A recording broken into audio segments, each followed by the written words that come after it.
Good morning guys! So, for today's video guys, so back to basic tayo. So, heto, bantay na naman tayo sa tindahan dahil yung kinuha ko na tao ay tinanggal ko na rin. And yung isa ko namang business, which is yung barbecuehan, yung gotohan, in-stop ko siya muna. Kasi nga, nagkaroon tayo ng problema sa tao. Una sa lahat, yung tao sa tindahan, tinanggal ko na rin siya kasi lagi din naman siyang absent. Papasok, hindi, papasok, hindi. So, syempre mahirap yung ganong tao. And then, kaya tinanggal ko na rin siya. And yung tao ko naman, yung koko naman, linayasan ako ng biglaan. Kaya, ayun, wala tayong tao. Wala tayong magluluto ngayon. Kaya, so, for the meantime, stop ko muna ang aking gotohan at focus muna sa tindahan. Ang hirap talaga yun, ang pinakamahirap talaga. Sorry guys, bobo ako. Yun talaga ang pinakamahirap na yun talaga ang pinakamahirap na tawag dito, yun ang pinakamahirap na humawak, makakita ng tao ng pagkakatiwalaan, yung masipag at may malasakit sa negosyo mo. At yun din naman mga tao nakakabwisit, yung bigla-bigla kang iiwan despite of okay naman kayo, okay naman na pasalamat naman sa kanya. So, for me, okay lang na umalis. Okay lang na umalis sa akin.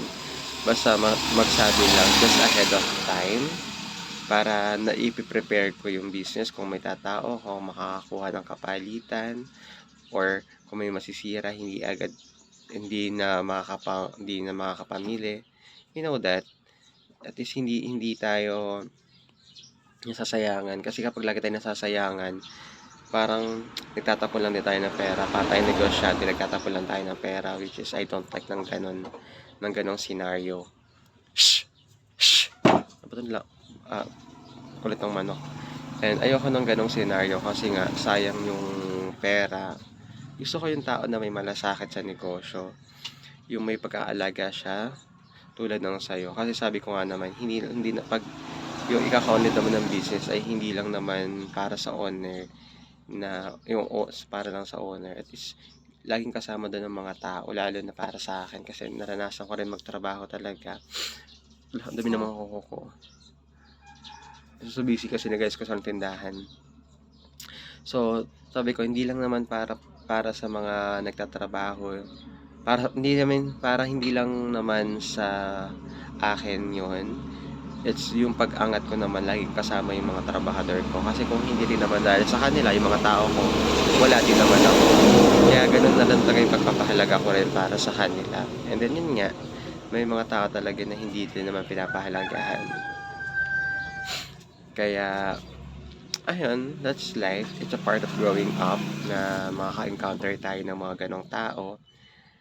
At least, alam na natin kung paano. And then siguro naman sa paulit-ulit natin nakukuha ng tao, meron dyan na may makukuha tayong matino. Pero syempre, for the meantime, mag-iipon muna ako and then try ko na lang siguro yung mga magpa-franchise muna, mga franchise para kahit na biglang umalis ang tao, pwede kang kumuha ng tao na hindi yung magluluto lang na kapag wala yun, patay yung negosyo mo. At least yung mga franchise kasi kahit paano nandyan na, kompleto na, kung may mga materials, may mga gamit ka na, continuous ang business. So, ganun ang ating gagawin. Ganun muna ang gagawin ko, pag-iipunan ko lang. Yung mga mga murang franchise muna. So, for the meantime, focus ako sa tindahan. And, ayun, nakakahinayang lang, nakakasayang lang kasi sayang kasi yung customer. So, paunti-unti nakaka-build up na ako ng mga customer na dumadayo sa akin. Ang lakas na, biruin mo guys. Isang araw, napapaubos ko yung 6 na kilo na barbecue. which is para pumapatak yun ng nasa 178. Antok pa ako. So, pumapatak yun ng nasa 178 sticks, 5 kilong paa ng manok, 3 kilong isaw, ulo, lahat yun napapaubos ko at isang kalderong malaking kaldero na yung malaking kaldero ng ang tawag dito, ng goto, napapaubos natin yun guys. And then syempre may mga galing din sa ibang lugar na dumadayo na. Kasi dito kasi sa area ko, yung ganong oras ay talagang wala nang katao-tao. Kaya ako, nagpo-focus talaga ako sa more on gabi. Gabi talaga ang ginagawa kong negosyo kasi aside from that kasi gising din talaga ako sa gabi. And mas gusto ko talaga nagising ako sa gabi kaysa sa umaga. Yun nga lang, sadyang mahirap na talaga kumuha ng pagkakatiwalaan, lalo na dito sa tindahan. Kasi alam mo naman tindahan, kapag open ang tindahan, more laging up kasi yung tindahan ko kasi, ayan yan.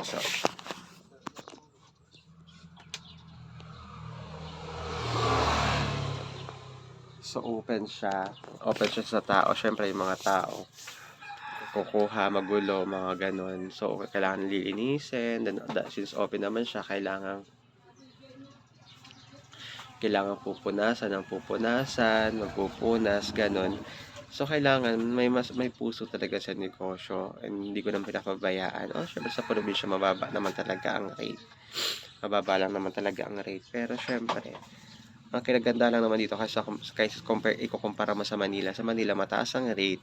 So, let's say, kung sumisweldo ka ng 500 plus, tapos pamasahe mo pa, pagkain mo pa, pambayad pa ng everything, ng mga bills mo. So, halos wala nang natitira sa'yo, negative ka pa. Dito wala ko namang expenses dito. Gasolina lang papasok sa trabaho.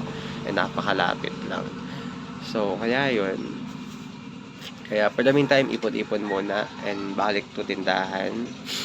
And siguro naman may makukuha ulit tayo na matino na tao. So, yun lang guys. Yun ang update sa buhay. Nakakasad kasi yung mga taong iniiwan agad tayo sa ere. Agad-agad. Hindi man tayo binibigyan ng chance na i-prepare yung mga bagay-bagay. Kasi ang hirap like ang dami nasasayang. Ang dami nasasayang na product na syempre full stock ka or kompleto ka ng mga bagay-bagay tapos ganun lang. Suddenly, biglang mawawala lahat. Kaya nakakasad. Kaya yun, sana makakuha tayo ng matinong tao in the future. At para tuloy-tuloy lang lagi ang negosyo. So yun lang guys, ang aking updates, kaganapan sa aking life sa mga panahon ngayon. So medyo stress ako. Then medyo haggard. Kasi nga, syempre, madaling araw na ako natutulog. Madalas 3 a.m. Gising ng 6:30 or 7. So kaya yun. Kaya medyo haggard. So bye!